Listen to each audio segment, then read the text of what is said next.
Mesdames, Messieurs, bonjour et bienvenue dans votre émission 1, 2, 3 Santé, l'émission qui vous veut du bien. On vous informe, vous conseille, bien manger pour mieux vivre, on le dit souvent, mais le pratique-t-on vraiment? Et pourtant, c'est important et à tout âge. Aujourd'hui, zoom sur l'alimentation des personnes âgées. Quel impact a cette alimentation sur les pathologies liées à l'âge? La réponse tout de suite, mais avant cela, question du jour. Là, on vient monde, je vais pas manger. Rien pas à qu'à nous peut faire. Et pour y répondre, à mes côtés, comme toujours, il est en mesure de parler d'enfants, mais aussi de personnes âgées, le docteur Père Yanin. Bonjour docteur. Bonjour Jennifer. Nous sommes accompagnés aujourd'hui de docteur Basile Zozio, vous êtes gériatre, et à vos côtés, Madame Cognon, vous êtes formatrice nationale nutrition santé. Dans le cadre du programme national nutrition santé, tout à fait. Merci d'avoir répondu à notre invitation. Bonjour. Alors docteur, cette alimentation, elle est importante à tout âge et encore plus pour ces personnes âgées? Ah, tout à fait. À tout âge, comme tu l'as dit, des enfants aux personnes âgées. Et chez les personnes âgées, ce qui est important, c'est de bien connaître les particularités de cet âge, mais aussi les besoins spécifiques de cet âge. Des besoins spécifiques, il y en a, j'imagine, un certain nombre, docteur? Alors effectivement, avec l'âge avancé, il va falloir surtout varier l'alimentation pour ne pas avoir de carence et puis effectivement adapter son alimentation puisque en vieillissant, eh bien, physiologiquement, on ne va plus avoir la même faculté à s'alimenter en fait. On va avoir des modifications au niveau de l'odorat, au niveau du goût, qui vont faire que les personnes âgées vont peut-être avoir plus de difficultés à retrouver de l'appétit. On va avoir des modifications également au niveau du transit qui font que eh bien, les quantités vont peut-être être moindres et on va devoir s'adapter au fur et à mesure de l'âge pour pouvoir justement permettre qu'un équilibre soit gardé et surtout que la personne puisse vieillir en autonomie et en santé. Alors, il y a des carences nutritionnelles en fibres, un certain nombre d'éléments, mais est-ce qu'il y a des particularités vitaminiques, par exemple, parce qu'ils sélectionnent trop leur alimentation ? Alors, je dirais qu'il faut surtout retenir qu'il n'y a pas d'interdit ou qu'il n'y a pas forcément de spécificité bien aiguë. Il faut surtout avoir une alimentation variée. Et c'est surtout ce qui est difficile avec l'âge, puisqu'on retrouve très fréquemment une monotonie alimentaire, c'est-à-dire qu'on remange tous les midis la même chose. Et l'idée, c'est de varier, surtout d'apporter par exemple des fruits, des légumes variés, parce que bien sûr, les personnes âgées vont être plus sensibles aux carences vitaminiques. Si on prend l'exemple de la vitamine B, elle a un rôle très important, par exemple, dans la mémoire. Et il va être important d'en apporter pour justement éviter les troubles de la mémoire ou d'autres difficultés. Alors, il y a un certain nombre de repas. Que doit-on apporter à chacun des repas? Alors, par exemple, on va commencer par le début, le petit déjeuner. Alors, pour le petit déjeuner, il faut apporter bien évidemment de l'eau, donc de façon à hydrater le corps. Il faut un produit laitier, donc pour ou contre le produit laitier, mais les recommandations du programme national nutrition santé, c'est notamment l'apport d'un produit laitier. Un fruit ou un légume, on a tendance souvent à rester dans le schéma fruit, mais ça peut être un fruit ou un légume. Et, une salade de concombre. Exactement, voilà, comme on le faisait avant avec le Didico. Et également donc un produit céréalier, un féculent. Ça pourrait être de l'igname, ça peut être de la patate douce, des poyos, du pain, selon les habitudes alimentaires de chaque personne. Un petit peu de matière grasse et quand même aussi un apport en sucre rapide. Voilà. Alors, le déjeuner maintenant? Alors, pour le déjeuner, alors on reste sur la même base. Donc, toujours avoir au moins fruits ou légumes avoir donc une source donc, de produits féculents, donc notamment source de glucides complexes. Source de protéines, donc je ne l'ai pas dit pour le petit déjeuner, mais si on n'est pas forcément pour les produits laitiers, on peut avoir une source en protéines, viande, poisson, œufs. Et puis également donc, un petit peu de matière grasse, notamment avec les huiles végétales. Et puis un petit peu de sucre également, donc, qui sera apporté donc, par les fruits. Et on termine avec le dîner, si j'ai bien compris, docteur, c'est ça? Eh bien, justement, non, parce que les personnes âgées, piège. contrairement à nous, ont besoin d'un goûter. Exactement, donc un goûter comme les enfants et les adolescents. Donc c'est important parce que leurs besoins sont élevés. Contrairement à ce qu'on pourrait penser, on aurait tendance à penser qu'avec l'âge, les besoins sont moins importants. Mais non, les besoins sont voire même plus importants. Donc une collation. Donc on reste sur la base de une ou deux composantes, donc éventuellement un produit laitier plus une source de féculents.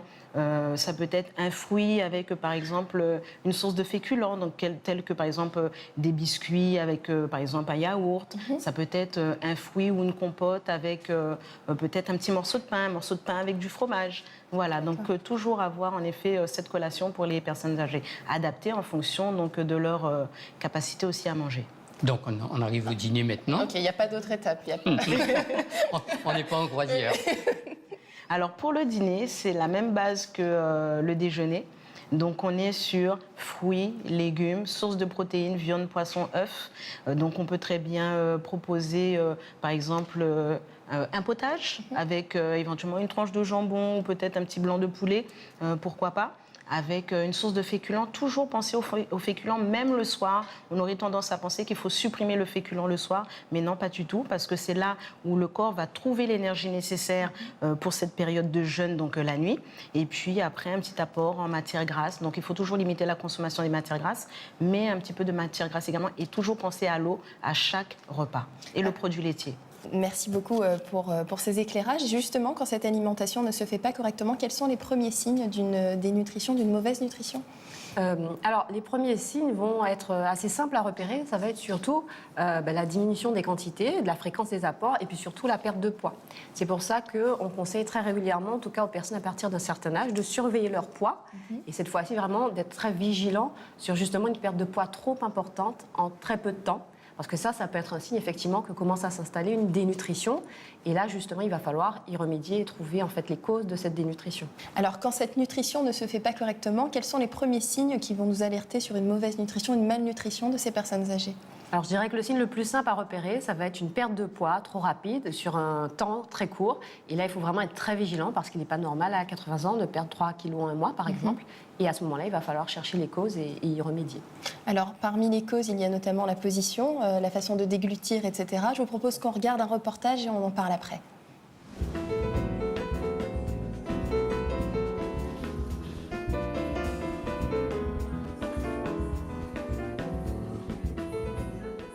Une mauvaise position assise a des répercussions graves sur l'alimentation de la personne âgée. Elle a plus de difficultés à attraper les couverts, à porter le verre à sa bouche. Elle risque de faire des fausses routes. L'inconfort peut lui faire perdre l'appétit. Leïla Couriol, ergothérapeute, nous explique. L'ergothérapeute travaille en équipe pluridisciplinaire. Donc au niveau de la gériatrie, il intervient très souvent, on va dire, en fin du maillon pour tout ce qui est l'alimentation. Alors, il va d'abord y avoir le médecin, la diététicienne et l'orthophoniste qui vont effectuer leur bilan et leurs évaluations. Et par la suite, ils feront appel à moi pour tout ce qui est adaptation de matériel, positionnement au niveau du fauteuil. Donc soit choisir un fauteuil adapté au positionnement qu'ils espèrent pour lutter au maximum contre les troubles de la déglutition, ou pour le matériel, des assiettes à rebord, des couverts adaptés, des choses qui leur permettraient d'avoir une préhension beaucoup plus simple et favoriser leur autonomie. En fonction des patients et de leur pathologie, on n'a pas le même type de matériel. Il faut savoir qu'il y a certains patients qui vont être capables de pouvoir avoir des couverts adaptés qui seront lestés, qui vont leur permettre une préhension un peu plus grossière, parce qu'ils ont des problèmes de motricité fine, sauf que d'autres ayant une perte de tonus musculaire devront avoir des adaptations qui seront faites par des manchons, par exemple, des choses vraiment qui s'accrochent sur la main, qui leur permettront de ne pas forcément avoir besoin d'une prise forte, mais au moins de pouvoir juste faire le geste en fait, de mobiliser leurs bras. Donc on va adapter vraiment le matériel en fonction du patient. Chaque patient n'a pas forcément le même type de matériel et n'aura pas le même type d'adaptation. Ce sera vraiment au cas par cas. Donc l'évaluation partira des premiers objets que nous avons déjà en stock et au fur et à mesure de l'évaluation, si on voit quelque chose qui pourrait être plus bénéfique à la personne, on va à ce moment-là faire des commandes en lien toujours avec l'équipe pluridisciplinaire. Si je peux donner un conseil pour les personnes qui sont à domicile, ce serait en tout cas manger dans une posture au moins à 90 degrés. Parce que dans tous les cas, à partir du moment où on est trop incliné vers l'arrière, par exemple, on peut avoir en fait des aliments qui ne vont pas forcément au bon endroit. Donc la posture à 90 degrés permet d'avoir le moins possible de problèmes de déglutition. Par rapport aux aidants même, ce serait vraiment d'être à l'écoute et d'observer la personne. Parce que des fois, ils ont l'impression que les personnes ne veulent pas manger, mais c'est peut-être parce qu'elles n'y arrivent pas. Le plan de travail, le plan de table est peut-être trop bas. Comme ils ont des fois des problèmes de mobilité, ils ont peut-être du mal à pouvoir amener la cuillère jusqu'à leur bouche. Donc à ce moment-là, c'est vraiment être à l'écoute de la personne. Et après, se diriger vers les professionnels de ville parce qu'il existe des ergothérapeutes libéraux, il existe des orthophonistes libéraux et des diététiciennes aussi. Donc, soit se rapprocher des cabinets privés, soit se rapprocher d'organismes, par exemple comme le CRICAT, qui fait des visites ponctuelles en fonction de la demande. C'est quelque chose qui est payé par l'ARS, qui n'est pas payant pour la personne. Alors, l'ergothérapeute en gériatrie agit donc dans une équipe pluridisciplinaire afin de favoriser le bien-être et l'autonomie surtout de la personne. Donc il est intéressant de pouvoir bien positionner la personne afin qu'elle puisse prendre plaisir à manger. Le repas reste quand même un moment de plaisir pour les personnes âgées. Donc il faut favoriser au maximum ce moment afin que tous les éléments soient réunis au niveau de l'adaptation, au niveau de la texture comme on vous a parlé, mais aussi au niveau du confort. Donc le confort va passer non seulement par le fauteuil, si ce sont des personnes qui sont en fauteuil roulant manuel ou électrique, mais aussi au niveau du confort, au niveau de la table. Donc que ce soit des choses qui soient mises à la bonne hauteur, avec des couverts adaptés, un matériel adapté afin qu'il puisse se sentir comme chez lui. La perte d'appétit peut apparaître avec l'âge et entraîner la dénutrition, facteur de risque majeur se traduisant par une perte de la masse et de la force musculaire avec des risques accrus de chute et de fractures. Juliane Lefebvre, diététicienne, nous explique comment mieux nourrir les personnes âgées. Alors pour les personnes âgées, il faut savoir qu'on a des recommandations nutritionnelles nationales qu'on appelle le GEMRCN, donc c'est le groupement d'études des marchés en restauration collective et en nutrition. Donc ça permet d'équilibrer les repas, de vérifier qu'on a la couverture des besoins minéraux, en vitamines, en protéines, qui sont très importantes pour éviter la dénutrition. Parce qu'il faut savoir qu'en gériatrie, la dénutrition est très fréquente.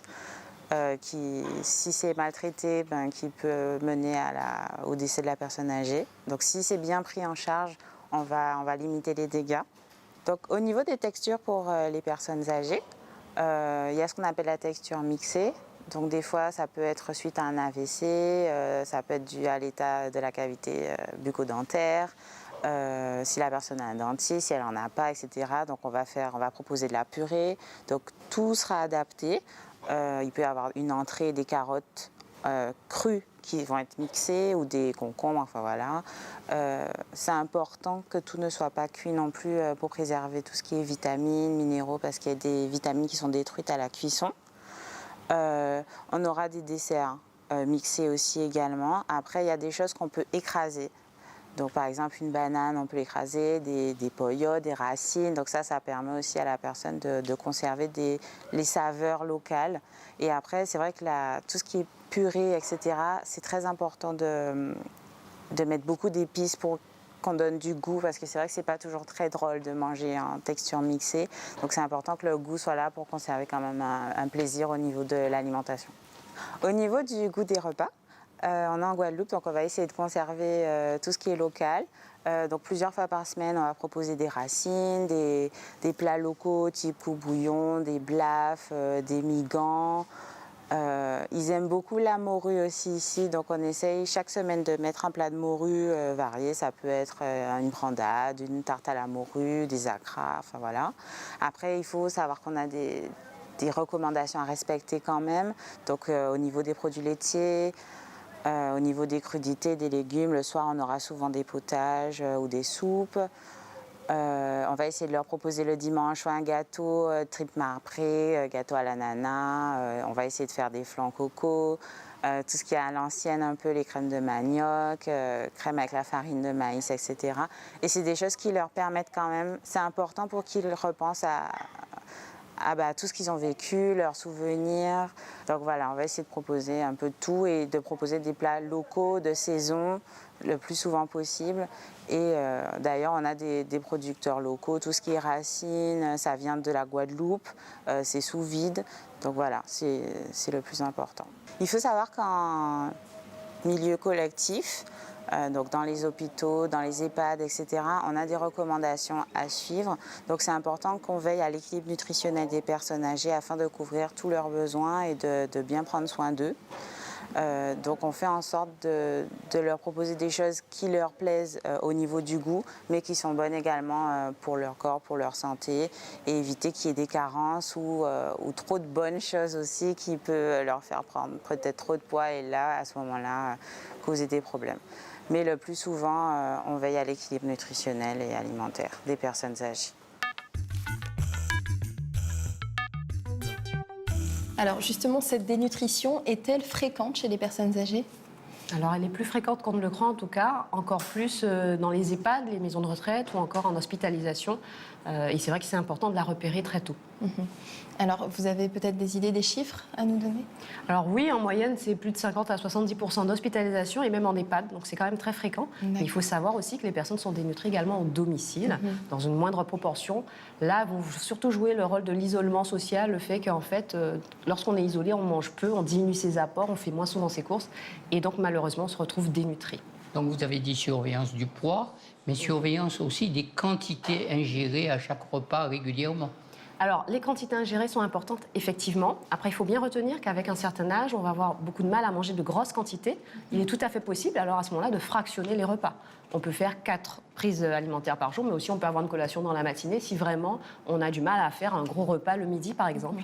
Et on verra que c'est très fréquent chez les personnes âgées de ne pas arriver à avoir un très très gros repas le midi, mais une collation à 16 heures, une soupe, etc., ça peut tout à fait être...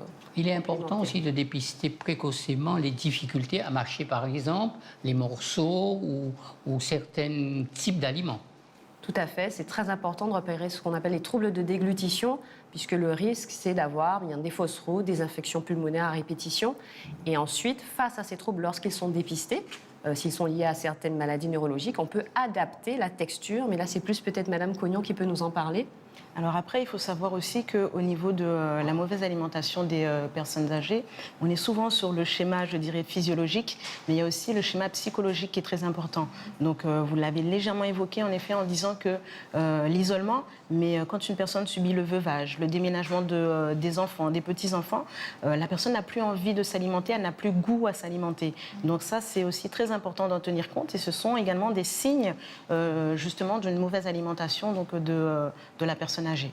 Donc, il ne faut pas rompre, après toutes ces difficultés que vous venez de dire, il ne faut pas rompre en pot sur la qualité des aliments apportés. Il faut maintenir les traditions. Exactement. Donc, vraiment, consulter la personne âgée aussi pour lui demander quelles étaient ses habitudes, la solliciter peut-être pour les menus, contrôler son frigo pour voir s'il reste beaucoup de denrées ou pas. S'il reste beaucoup de choses, ça veut dire qu'elle s'alimente peu. Lui demander peut-être si elle a des difficultés à cuisiner. Donc, ça, c'est vraiment important de tenir compte donc, de tous ces facteurs-là. Quand une personne âgée est dénutrie, souvent on leur apporte des compléments alimentaires, vous savez, les petits flacons là, mais qui ne sont pas toujours adaptés, que les personnes âgées n'adhèrent pas. Est-ce qu'il n'y a pas d'autres solutions un peu locales, disons ? Tout à fait. L'idée, c'est à ce moment-là de se retourner vers la biodiversité locale, vers des préparations qui vont utiliser nos produits locaux. Et on a beaucoup de personnes comme Mme Cognon qui peuvent donner des petites recettes et des petites astuces pour enrichir en fait l'alimentation. Faire des crèmes, par exemple des crèmes à base de dictame, à base de farine de fruits à pain, ou sans aller forcément sur la farine, mais on a le fruit à pain, quand il est très mûr, on peut faire une crème avec. On peut après agrémenter, donc notamment enrichir un repas avec un petit peu de matière grasse selon la personne, ou éventuellement avec des produits laitiers entiers également. Donc c'est vraiment important en effet de pouvoir enrichir l'alimentation d'une personne âgée. Un bon chaud d'eau, un bon sorbet coco, c'est bon. On fait attention à la dose en sucre quand même. Alors, c'est ça, pas trop de sucre, c'est ça. Non, mais voilà, exactement. Et vraiment, comme vous l'avez dit, rester sur les traditions et les habitudes alimentaires. Alors c'est peut-être plus évident à faire quand les personnes sont à domicile, avec des soignants, des aidants. Mais quand on est dans un EHPAD, comment ça se passe ? Comment on fait le lien ? Est-ce que votre travail aussi dans le cadre de l'association, c'est aussi d'accompagner ces centres d'accueil pour adapter ce qu'ils proposent ? Alors après, il faut savoir que tout ce qui est institution, il y a les professionnels de santé, il y a les diététiciennes, il y a les médecins nutritionnistes et tout ce qui est restauration, je dirais, de collectivité est bien cadré, notamment par un document qui s'appelle le GEMRCN. Donc il y a des quantités précises qui sont données, mais après, il faut vraiment tenir compte aussi de la manière dont la personne âgée va se comporter autour de sa manière de s'alimenter. Même si on donne des repas, en principe, équilibrés donc dans les institutions, dans les EHPAD, mais est-ce que la personne mange tout son repas ? Déjà, il faut s'interroger là-dessus. Est-ce qu'elle prend son repas toute seule ? Donc, il faut Voilà, on n'est pas que sur vraiment des quantités précises ou, je dirais, le côté vraiment physiologique. Il y a aussi l'humain qui compte beaucoup et savoir déjà si la personne est à l'aise ou pas. Déjà, elle change de dimension, elle change d'environnement. Donc, ça change aussi ses habitudes dans sa manière de s'alimenter. Il faut les laisser aussi prendre leur temps de manger. Exactement. Leur donner le temps, Tout à fait. les aider si besoin. C'est ça. Sans dévaloriser forcément non plus. Exactement. Il ne faut vraiment pas les dévaloriser, les infantiliser, parce que ça aussi, c'est très gênant pour une personne, même si elle ne parle pas, mais elle a toute sa tête, elle a toute sa conscience, et ça peut en effet beaucoup gêner la personne quand elle mange si on l'infantilise. Voilà. Donc vous me demandiez par rapport à l'association, on peut en effet animer des ateliers. Par exemple, autour des sens, autour du goût, des ateliers cuisine également, de façon à ce que les personnes retrouvent donc un petit peu les habitudes, les saveurs, qu'elles puissent s'exprimer aussi. C'est important d'entendre ce qu'elles aimaient, ce qu'elles mangeaient. Beaucoup de communes, par le biais de leur centre d'action sociale, ont mis en place des ateliers de cuisine pour les personnes âgées. C'est une bonne initiative. Tout à fait. Ça permet vraiment aux personnes déjà de se retrouver entre elles, d'échanger, de partager des idées, des astuces, des recettes également, puisque de toute façon, avec l'âge, on perd certaines habitudes et on a tendance aussi à se demander qu'est-ce que je vais cuisiner. Et c'est important vraiment que de pouvoir partager avec les personnes, tout à fait. De se retrouver ensemble aussi, surtout. Exactement. Ça permet de lutter contre l'isolement. Et certaines peuvent dire oh, oui, mais tu te laisses aller, tu manges pas, vas-y, moi j'ai mangé telle chose demain, et demain je vais faire ça. Exactement. Ça les stimule un peu. Tout à fait. Et puis après, de partager des idées recettes, des menus également. Et ça, c'est important. Alors, on parle d'alimentation, mais qu'en est-il de l'hydratation ?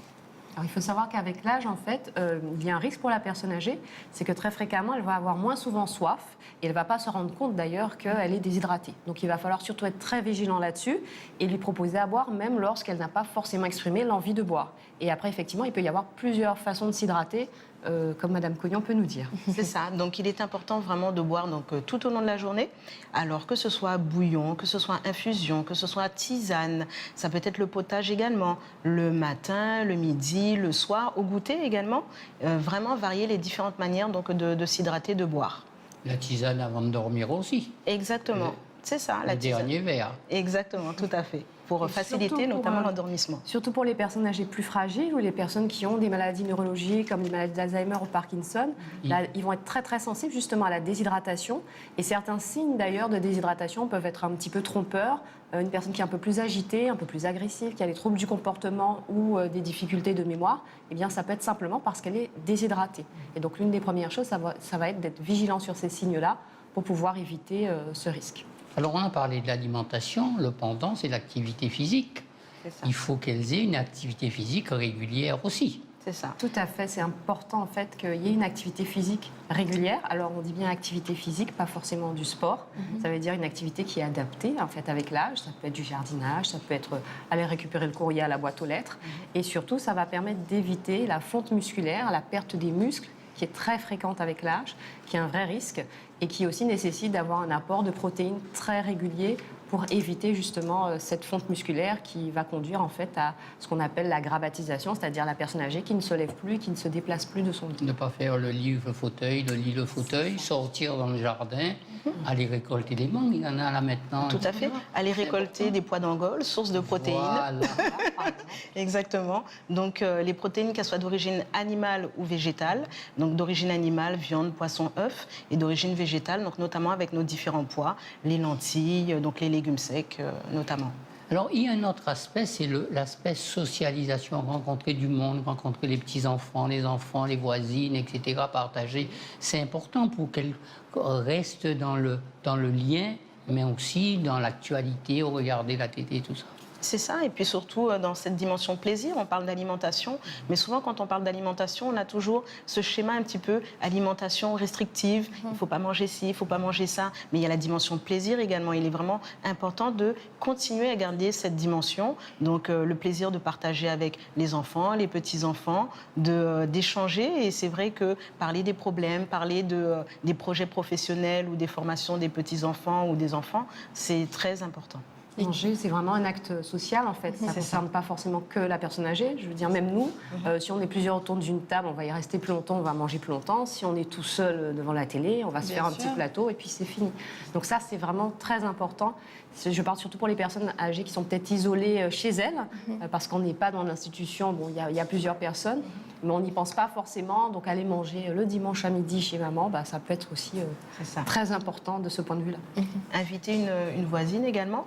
Donc, on n'a pas parlé aussi de l'aspect budgétaire. L'aspect budgétaire compte beaucoup aussi pour une bonne alimentation, mais c'est pas puisque, moi je dirais en tout cas, c'est pas puisque les revenus diminuent qu'on ne peut pas manger, partager et inviter éventuellement un voisin, une voisine à prendre une collation et à partager un repas. Donc on peut manger aussi équilibré avec des petits revenus, puisqu'on sait que les personnes âgées ont des revenus qui diminuent, mais elles peuvent également donc avoir une alimentation équilibrée à petits revenus.